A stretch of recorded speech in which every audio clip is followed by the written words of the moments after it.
This video is about Continental Circus. This is an arcade game by Taito from 1988, and it was ported to the Amiga and many other platforms in 1989. The Amiga platform was ported by Teque software. I remember reading reviews of this game and thinking Continental Circus is quite a strange title, and even being led to believe that it was some sort of translation issue and it actually should have been called Continental Circuits.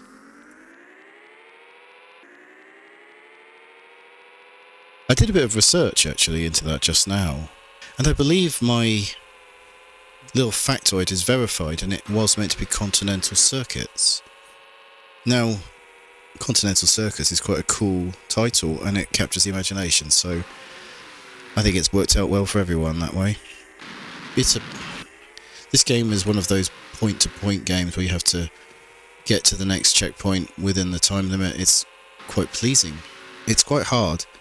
I haven't really seen anything quite like this before in other games. If you hit another car or obstacle, your car is slightly damaged. Then you're told to pit in, which is an option obviously, but that will cost you time. But if you don't pit in and you get hit again, your car explodes, which costs you even more time. It's really a balancing act, because you're going to waste time if you pit in, but you're going to waste a lot more time if you crash. And you've got to figure out if you can actually even make it to the next checkpoint. My strategy was, obviously, best strategy was to not get hit, but disregarding, actually being able to drive properly, I found it better to just try and hang on bitterly while damaged to the checkpoint and then pit in straight after. But you know what, I wasn't that great at this game. I enjoyed it a lot, but I think I got to the second stage. It took me a bit of time and it was really addictive, so I couldn't complain on that front. I have always really liked old driving games. I think once they became 3D, I struggled with the realism. Some of them I still really enjoy, absolutely, but really, after Super Mario Kart, it became less exciting for me. Mario Kart 64 probably was the last one I really got into. I found this game tough. I think you have to not only make it by a certain time, but you have to overtake a sufficient number of cars. It's basically retained the arcade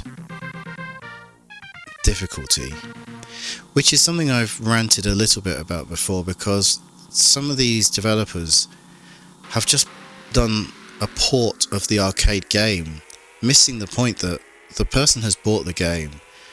They're not going to put in another pound every time they die. It doesn't have to be so brutal. Let the person who's bought the game experience the game. It doesn't have to be easy, but give them a little bit more of a chance. Rant over. There is obviously a part of me that would have liked it to have just been like an F1 game, but there's plenty of them.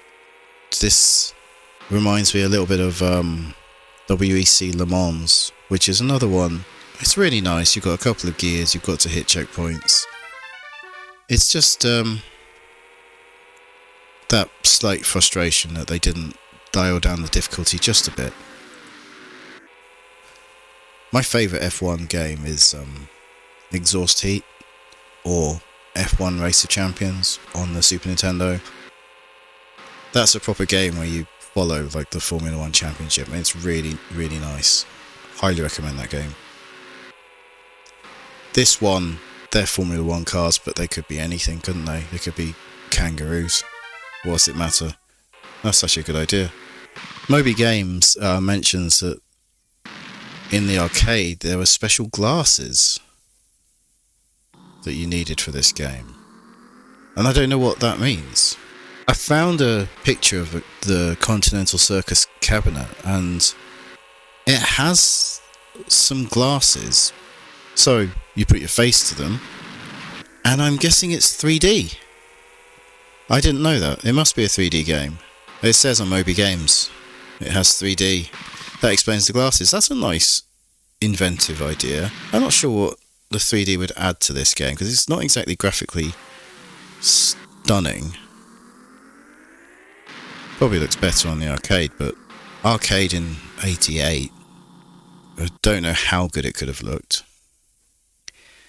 It says, first race is in Brazil and features 100 cars. It requires you to finish in the top 80 in order to qualify for the next race. Yes, you have to finish in the top 80, but also within time. There are 8 races, and the size of the field steadily decreases. And so you have to finish higher and higher the further you get in. I mean, honestly, I got to the start of the second race. I think it's tough. It's got some really great scores. We're talking 80s and 90s. It says the average critic score across all ports is 76%. I think that's pretty impressive.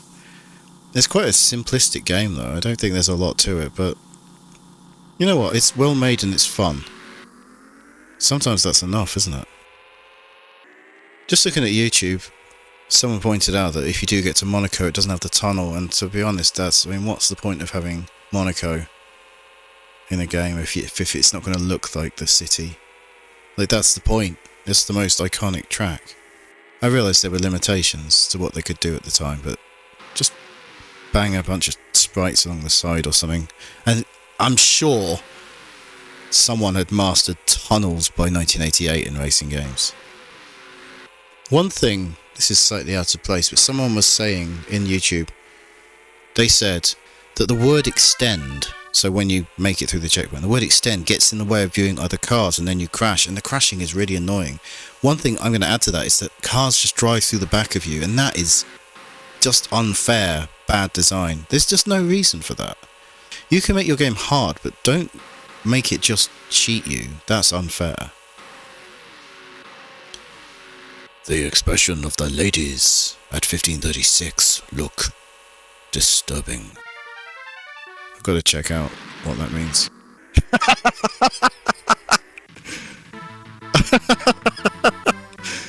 I'm glad I didn't look in advance. Right, that's good. Yes, disturbing.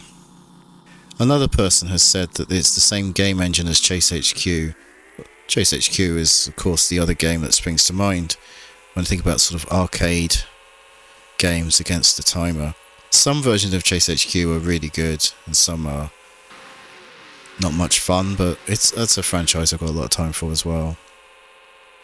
I didn't realise this basically was built off the back of Chase HQ. That's interesting. Fun. I'm not going to say it. That's interesting, and I liked that piece of information. It's not like remarkably good looking, and I think sound-wise it's poor, really limited. I think it's a disappointment in terms of the sound. The controls, however, are excellent. When I brake in racing games, sometimes I just wonder, is it actually doing anything? I found the braking responsive. The acceleration was a bit of a chore. It's only got a high-low gear, but it's a little bit slow responding. I thought it was. Spongy gearbox. The handling's excellent. I feel like the controls are a highlight, and it's well worth it for the controls. It's well laid out what you have to do in this game, and that is one benefit of it being an arcade game, is that they are quite pure in their objectives. It's a really fun game. I probably will come back to it and just keep trying and try and get a little bit better, because I did like it. I had a good time with it. So that was Continental Circus. If there is an Amiga game you would like to see reviewed, please let me know, and I'm happy to review. Thank you for watching, and I had a good time. Bye. Bye.